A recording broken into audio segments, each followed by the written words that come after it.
Hello बच्चों, कैसे हैं आप लोग और आपकी पढ़ाई कैसी चल रही है। उम्मीद करती हूँ आप लोग सब अच्छे होंगे, है ना। हम लोग चलते हैं पढ़ाई की तरफ। तो लास्ट क्लास में हमने क्या स्टार्ट किया है, केमिस्ट्री की क्लासेस स्टार्ट हुई है यहाँ पर। और मैं यहाँ केमिस्ट्री का बेसिक कॉन्सेप्ट आपको बता रही हूँ, है ना। मैंने इसे चैप्टर 1 नेम दे दिया है ताकि आपको ना लगे कि क्या चल रहा है, बट ये एक्चुअली में क्या है, केमिस्ट्री का बेसिक है। ठीक है, ये बेसिक है। ये इसको जानने के बाद ही अगर आप चैप्टर की तरफ मूव करोगे तो फिर आपको चीज़ें ज़्यादा क्लियर होगी। ओके, सो हम लोग नेक्स्ट लास्ट क्लास में हम लोगों ने क्या देखा था, तो हम लोग देखे थे कि व्हाट इज मैटर। मैटर क्या होता है, classification of matter according to physical and chemical level. तो मैटर का जो क्लासिफिकेशन है फिजिकल बेसिस पर एंड केमिकल बेसिस पर, वो हम लोगों ने लास्ट क्लास में देखा था। चलिए देखिए, तो हम लोग ने क्या देखा था कि फिजिकल क्लासिफिकेशन ऑफ मैटर, यानी कि फिजिकली मैटर कितने पार्ट में डिवाइड होता है। तो हम लोग देखे थे कि मैटर 3 पार्ट में डिवाइड होता है। कौन कौन सा? Solid, liquid and gas. तो फिजिकली मैटर जो है वो 3 पार्ट्स में डिवाइड हुआ, सॉलिड, लिक्विड एंड गैस। यानी कि फिजिकल लेवल पर मैटर का 3 part, solid, liquid and gas. ठीक है, फिजिकल नाम से आपको समझ में आ रहा है, जो कि फिजिकली हम छू सकते हैं, फील कर सकते हैं। सॉलिड को हम छू सकते हैं, लिक्विड को हम छू सकते हैं, गैस को क्या कर सकते हैं, we can feel. Okay, so there are 3 physical form of matter, solid, liquid and gas. Okay, so देखिए हम लोग मैटर जो है वो 3 पार्ट्स में कैसे डिवाइड हुआ, किस बेसिस पे उसको 3 पार्ट में डिवाइड किया गया। तो देखते हैं, मैटर कहने का मतलब कि जो कुछ भी हम देख रहे हैं इस यूनिवर्स में वो मैटर है। कल ही आपको हम बता चुके थे मैटर के डेफिनेशन के बारे में। तो देखिए मैटर बनता कैसे है, कोई भी चीज, कोई भी सब्सटेंस कैसे बनता है, तो वो आपको पता है कि वो पार्टिकल्स से बनता है ना। जैसे कि एक बिल्डिंग कैसे बना, तो वो ब्रिक से बना। तो ब्रिक क्या हुआ, बिल्डिंग का बेसिक, एक सबसे स्मॉलेस्ट, क्या कह सकते हैं इसको, unit. The smallest unit of building is brick, उससे कि वो बना है। ठीक है, तो उसी तरह से कोई भी मैटर जो है होता है वो आपका पार्टिकल से बनता है, स्मॉलेस्ट पार्टिकल्स से बनते हैं कौन, मैटर। तो देखिए ये पार्टिकल्स मैटर में किस तरह से अरेंज होंगे, क्या वो पार्टिकल एक दूसरे के काफी पास है, मतलब कि पार्टिकल जो है ना मैटर में जो प्रेजेंट है पार्टिकल्स, उसके डिस्टेंस के अकॉर्डिंग हम मैटर को 3 पार्ट्स में डिवाइड किए हैं, सॉलिड, लिक्विड एंड गैस। यानी कि मैटर में जो भी पार्टिकल्स है उसके डिस्टेंस के अकॉर्डिंग, पार्टिकल्स के अरेंजमेंट, वे ऑफ अरेंजमेंट है ना, पार्टिकल कैसे अरेंज है, एक दूसरे से कितने डिस्टेंस पर है, उसके अकॉर्डिंग मैटर जो है हमारा 3 पार्ट्स में डिवाइड हुआ है।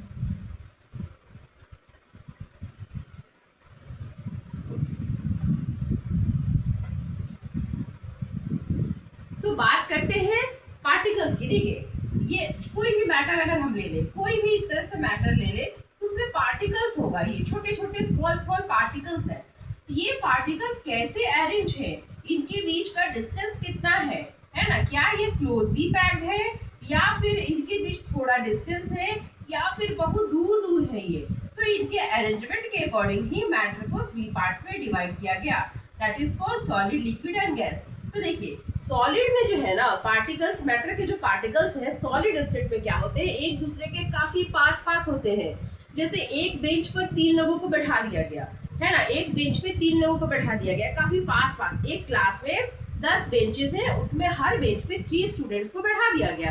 पूरा क्लास कैसा हो गया, पैक्ड हो गया, एकदम पैक्ड हो गया। उनके बीच बहुत कम डिस्टेंस है, बहुत ही कम डिस्टेंस। ये हो गया सॉलिड स्टेट, एकदम प्रॉपरली अरेंज्ड है पार्टिकल्स, है ना, और उनके बीच स्पेस क्या है, बहुत ही कम है। ये हो गया क्या, सॉलिड। ठीक है, और ये जो पार्टिकल्स के बीच का डिस्टेंस जो है वो बहुत कम है। कम होने की वजह से ही क्या होता है कि हम उनको क्या करते हैं, कॉम्प्रेस नहीं कर सकते, है ना। हम जैसे 2 पार्टिकल को अगर हम कॉम्प्रेस करेंगे, दबाएंगे, तो बीच में गैप रहेगा तभी तो वो दबेगा। अगर एक बेंच में 3 बच्चे बैठे हैं और उनको हम कॉम्प्रेस करके चौथे को घुसाना चाह रहे हैं, तो अगर उनके बीच जगह होगा तभी तो वो कॉम्प्रेस हो पाएंगे, अदरवाइज नहीं होंगे। अदरवाइज वो क्या होगा, वो हार्ड हो जाएंगे, कॉम्प्रेस ही नहीं होंगे, वो हार्ड हो जाएंगे। क्यों? क्योंकि उनके पार्टिकल्स के बीच में स्पेस नहीं है, स्पेस बहुत कम है, ना के बराबर है। सेम केस होता है सॉलिड में, सॉलिड के पार्टिकल्स के बीच में स्पेस बहुत ही कम होता है। Solid particles are closely packed with each other, उनके बीच में स्पेस नहीं होता, जिस वजह से हम उन्हें कॉम्प्रेस नहीं कर सकते। So solids are incompressible, okay, and compress नहीं कर सकते तो वो क्या होता है, हार्ड होता है। सो सॉलिड्स आर हार्ड, ठीक है, हार्ड और रिजिड, वो रिजिड होता है। और इसकी वजह से क्या होता है, उनका जो शेप होता है ना सॉलिड का, वो फिक्स होता है। ऐसा नहीं कि दबा के उसको लंबा कर, ऐसे वो जैसे लंबा है दबा के उसको राउंड कर दिए या फिर उसको स्ट्रेच करके हम बड़ा कर दिए, नहीं कर सकते, क्योंकि उनके पार्टिकल्स के बीच में स्पेस ही नहीं है कि हम उनको आगे पीछे किसी तरह से अरेंज कर सके। सो इन सब बिहेवियर की वजह से ही सॉलिड कैसा होता है, इनकॉम्प्रेसिबल होता है, रिजिड होता है, और कैसा होता है, हार्ड होता है, और कैसा होता है, उसका शेप फिक्स होता है। और जब उसका शेप फिक्स है तो उसका वॉल्यूम भी फिक्स है। अगर शेप ही चेंज नहीं करेगा, आप सोचिए ना, अगर कोई भी ब्लॉक है, एक लकड़ी का एक टुकड़ा है ना, तो जितना उसका शेप है उतना ही तो वो वॉल्यूम लेगा। चाहे आप उसको बेड पे रख दो, चाहे आप उसको जमीन पे रख दो, फर्श पे, चाहे आप उसको कोई बकेट में डालो, किसी चीज में भी डालो, उसका अगर शेप फिक्स है तो फिर वो उतना ही स्पेस लेगा, चाहे उसको आप कहीं भी रखो, ठीक है। तो इसलिए सॉलिड का शेप भी फिक्स होता है एंड वॉल्यूम भी फिक्स होता है, ठीक है। तो ये सारी चीजें कैसे आई, उसका पार्टिकल्स का जो वे ऑफ अरेंजमेंट है ना, उसकी वजह से। तो सॉलिड में क्या होता है कि the particles that are present in solid are very closely packed with each other, due to which solids are incompressible, hard और rigid, and solids have fixed volume and fixed shape, ठीक है। ये सारा क्राइटेरिया किसका हो गया, solid का, है ना। डेंसर भी होता है, क्योंकि हार्ड है तो वो डेंसर है, ठीक है। डेंसिटी कैसे निकालते हैं हम लोग, मास बाय वॉल्यूम, वॉल्यूम कम है क्योंकि पार्टिकल्स पास पास हैं तो डेंसिटी ज्यादा है, यानी कि सॉलिड कैसे है, डेंसर है, ठीक है। तो ये सारा क्राइटेरिया किसका हो गया, आपका सॉलिड का। मैं आपको ओवरव्यू दी, क्योंकि चीजों को जानना जरूरी है, आखिर क्या होता है, क्यों होता है, ठीक है। तो इस वजह से क्या हुआ, सॉलिड में ये सारे क्राइटेरिया आ गए, closely packed, incompressible, rigid, fixed shape and fixed volume, ठीक है। और इन पार्टिकल के बीच का जो फोर्स है ना, इंटर पार्टिकल फोर्स या इंटर मॉलिक्यूलर फोर्स सॉलिड में जो है वो बहुत ज्यादा स्ट्रांग होता है। क्यों, आप सोचो ना, दो लोग जो एक दूसरे के पास पास है, ऑब्वियसली उसमें अच्छी बॉन्डिंग होगी, है ना, तभी तो पास पास है। तो अगर पार्टिकल पास है यानी कि उसमें अच्छी बॉन्डिंग है, यानी कि उसमें इंटर मॉलिक्यूलर फोर्स क्या हो रहा है, ज्यादा लग रहा है, ठीक है। और दूसरी साइंस के लैंग्वेज में भी समझा दे आपको, तो फोर्स जो होता है वो किसके प्रोपोर्शनल, डिस्टेंस के स्क्वायर के प्रोपोर्शनल। अगर डिस्टेंस जितना ही कम होगा, डिस्टेंस कोई भी दो पार्टिकल के बीच में डिस्टेंस जितना कम होगा, उसके बीच का फोर्स उतना ही ज्यादा लगेगा। तो सॉलिड के जो पार्टिकल्स हैं उनका इंटर पार्टिकल फोर्स काफी स्ट्रांग होता है, ठीक है। तो ये सारे क्राइटेरिया हो गए सॉलिड के। चलिए अब आपसे मैं एक क्वेश्चन पूछती हूँ कि ये सारा कुछ तो मैंने बता दिया सॉलिड के बारे में, लेकिन आपने फोम देखा है, फोम जो सोफा में होता है, या फोम समझ रहे हो ना आप, स्पंज फोम देखा होगा, वो भी तो सॉलिड है। हम उसको टच करके देखते हैं या आग से देखते हैं तो वो कैसा है, उसका फिजिकल स्टेट क्या है, सॉलिड है, बट वो कॉम्प्रेस हो जाता है। आपने सोचा है क्यों वो कॉम्प्रेस हो जाता है? तब तो यहाँ सॉलिड का डेफिनेशन गलत हो गया, या तो स्पंज सॉलिड नहीं है या फिर सॉलिड का क्राइटेरिया गलत है। ओके, तो ये तो बात भाई दोनों में हम क्या कर सकते हैं, सॉलिड के बारे में मैं जो बता रही हूँ वो भी सही है और स्पंज एक सॉलिड है वो भी सही है, तो फिर स्पंज कॉम्प्रेस कैसे होता है? तो मैं आपको बताऊं, स्पंज आप देखना, स्पंज को हाथ में लेकर देखना, उसे बहुत छोटे छोटे माइन्यूट पोर्स होते हैं स्पंज में माइन्यूट पोर्स होते हैं, और वो जो पोर्स होता है ना, उस पोर्स में एयर ट्रैप हो जाता है।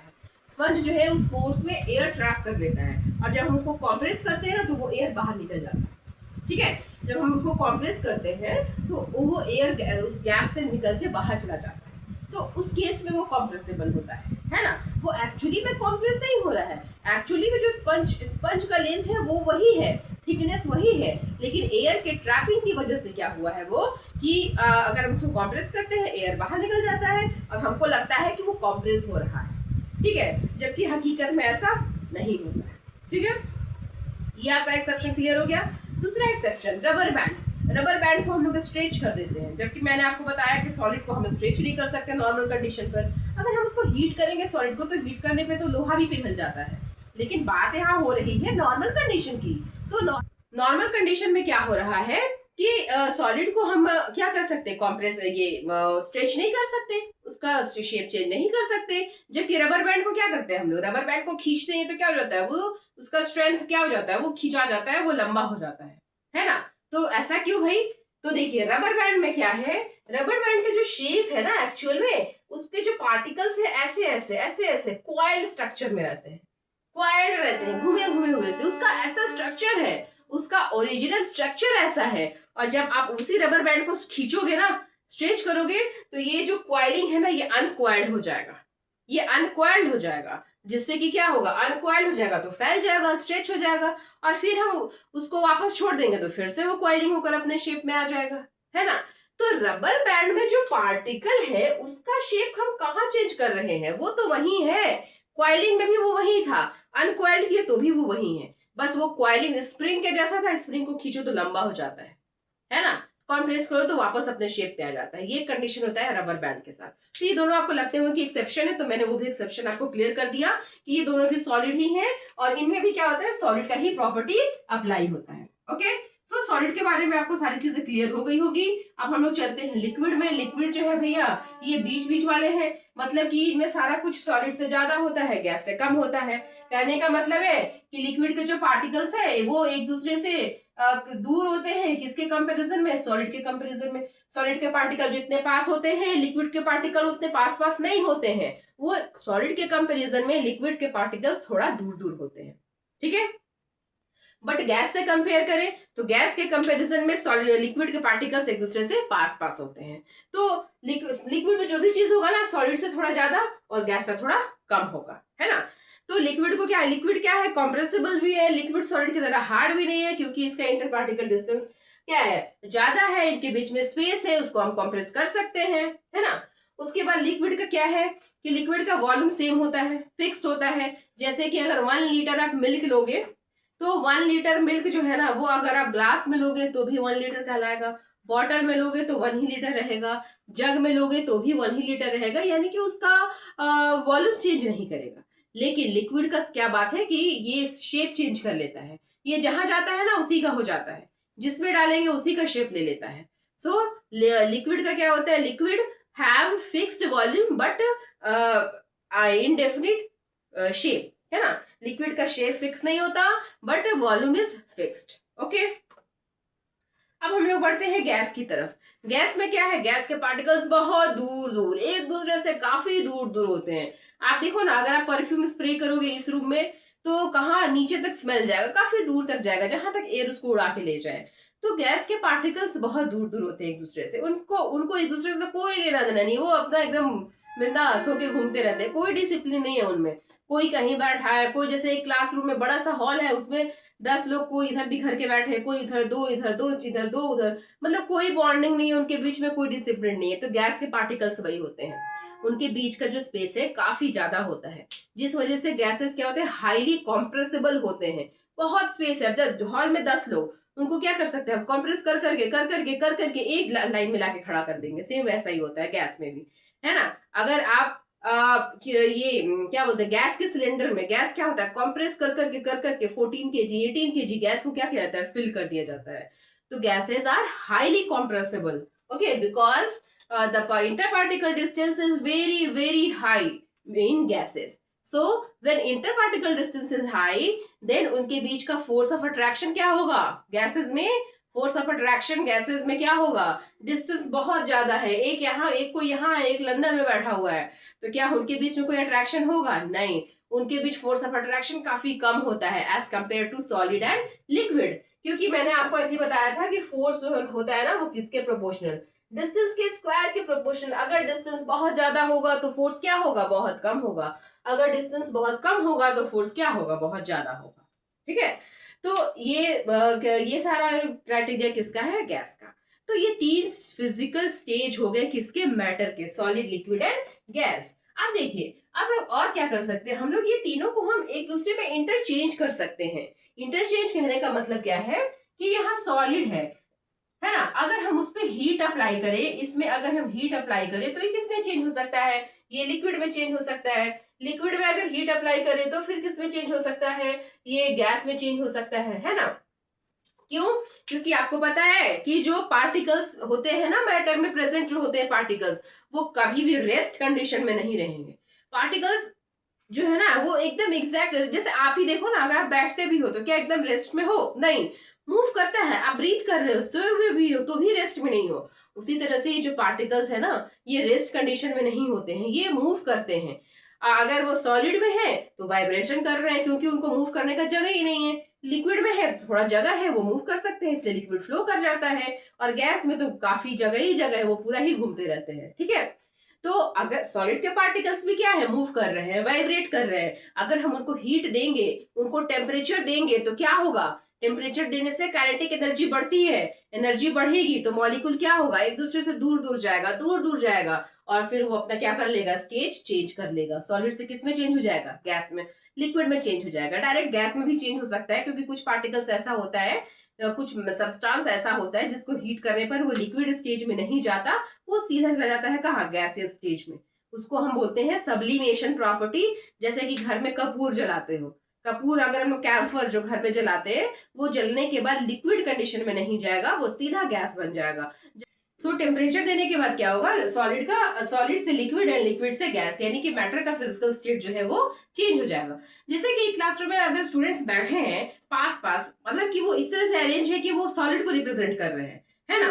और अगर तो वाइब्रेशन में तो है ही, वो मोशन में तो है ही। अगर रूम में अचानक से आग लग जाए तो क्या होगा? बच्चे भागेंगे ना इधर उधर, है ना, लोग इधर उधर बिखर जाएंगे। यानी कि पार्टिकल्स क्या हो गया, एक दूसरे से दूर दूर हो गया, लोग बिखर गए ऑब्वियसली, क्योंकि टेम्परेचर मिल रहा है उनको, उनका एनर्जी बढ़ जाएगा।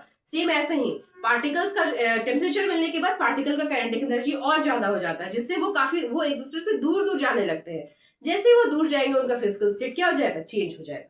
सो हम टेम्परेचर देकर we can change the state of matter, है ना। यानी कि हम मैटर का जो स्टेट है चेंज कर सकते हैं, सॉलिड से लिक्विड या लिक्विड से गैस। ओके, ये क्राइटेरिया है आपका, ये प्रॉपर्टीज है किसमें, सॉलिड, लिक्विड एंड गैस में। ठीक है, सो सॉलिड जो है अगर हम टेम्परेचर देंगे सॉलिड को तो वो किस में चेंज होगा, लिक्विड में। ठीक है, तो ऐसा नहीं कि किसी भी टेम्परेचर पे चेंज हो जाए, है ना। तो एक पर्टिकुलर टेम्परेचर होता है, एक जैसे हम अगर आयरन को मेल्ट कर रहे हैं तो एक ऐसा टेम्परेचर आएगा, उसी पर वो क्या होगा कि मेल्ट करेगा। उसको हम लोग बोलते हैं melting point of that solid, है ना। तो प्रोसेस को बोलेंगे melting. The conversion of solid into liquid is called melting, and the temperature at which solid is changed into liquid is called melting point. Okay, and liquid अगर gas में change हो रहा है तो उसको क्या कहेंगे, वेपराइजेशन, है ना। तो एक पॉइंट आता है टेम्परेचर का, boiling point. The temperature at which liquid changes into gas is called boiling point, and this criteria is called vaporization. ठीक है, तो ये प्रॉपर्टी होता है कि सॉलिड लिक्विड में चेंज हो जाए और लिक्विड किस में चेंज हो जाए, गैस में चेंज हो जाए। ठीक है, तो ये हो गया आपका क्या, मैटर का physical classification, solid, liquid and gas. तो ये कुछ प्रॉपर्टीज है जो सॉलिड, लिक्विड, गैस शो करेगा किस पे, with change of temperature. So melting, vaporization and sublimation. Melting क्या है, मेल्टिंग में सॉलिड को अगर हम हीट देंगे, टेम्परेचर देंगे, तो वो किस में चेंज हो जाएगा, लिक्विड में। The process in which solid is changes into liquid by applying of external temperature, है ना। तो एक्सटर्नल टेम्परेचर हम अप्लाई करेंगे तो सॉलिड किस में चेंज हो जाएगा, लिक्विड में।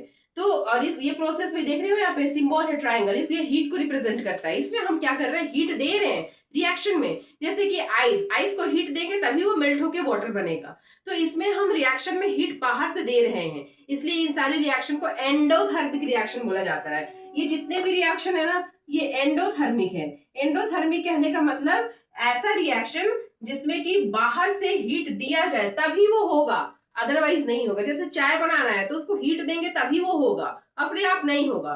तो इन सारे रिएक्शन में हीट प्रोवाइड किया जा रहा है तभी वो रिएक्शन पॉसिबल है। So it is, these are called endothermic reaction.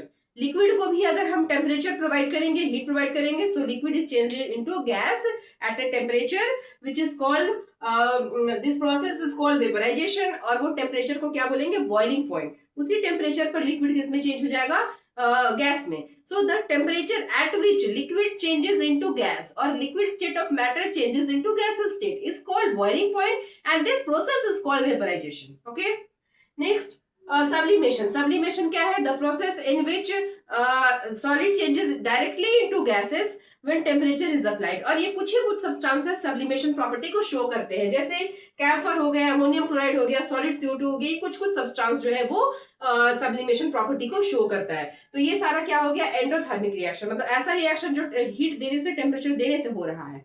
फिर नेक्स्ट इधर देखते हैं हम लोग इसका अपोजिट, लिक्विड भी तो सॉलिड में चेंज होता है। जैसे हम पानी को रखते हैं किसमें? वाटर को रखते हैं फ्रीजर में और वो आइस बन जाता है, तो लिक्विड चेंज हुआ ना सॉलिड में। So the process in which liquid changes into solid is called solidification और फ्रीजिंग। और ये किस पे चेंज होता है? कौन से टेम्परेचर पे चेंज होगा? एक पर्टिकुलर टेम्परेचर पे चेंज होगा, जिसको क्या बोलेंगे? Freezing point of that liquid. उसी टेम्परेचर पर लिक्विड किस में चेंज हो जाएगा? सॉलिड में। उसी तरह से कंडेंसेशन में क्या है? गैस जो है वो लिक्विड में चेंज हो जाता है ना? तो वो गैस जो है वो लिक्विड में चेंज हो जाता है। तो द कंडीशन या the process in which gases change into liquid state is called condensation. और ये इसको क्या बोलेंगे? कंडेंसेशन बोलेंगे।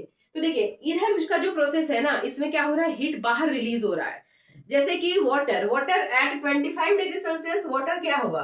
25 डिग्री सेल्सियस वाटर में होगा, मतलब लिक्विड कंडीशन में है, H2O लिक्विड कंडीशन में है। और फिर ये आइस बनेगा, कितने डिग्री पर बनेगा? 0 डिग्री पर। ये आइस में चेंज हो जाएगा, है ना?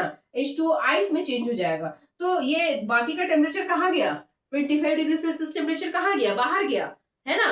तो ये हो गया exothermic reaction, the reaction in which temperature is release in the environment, release to the surrounding, है ना? After completion of the reaction complete होते ही टेम्परेचर क्या हो जाता है? एक्स्ट्रा टेम्परेचर बाहर चला जाता है सराउंडिंग में, उसको हम लोग बोलते हैं एक्सोथर्मिक रिएक्शन, है ना?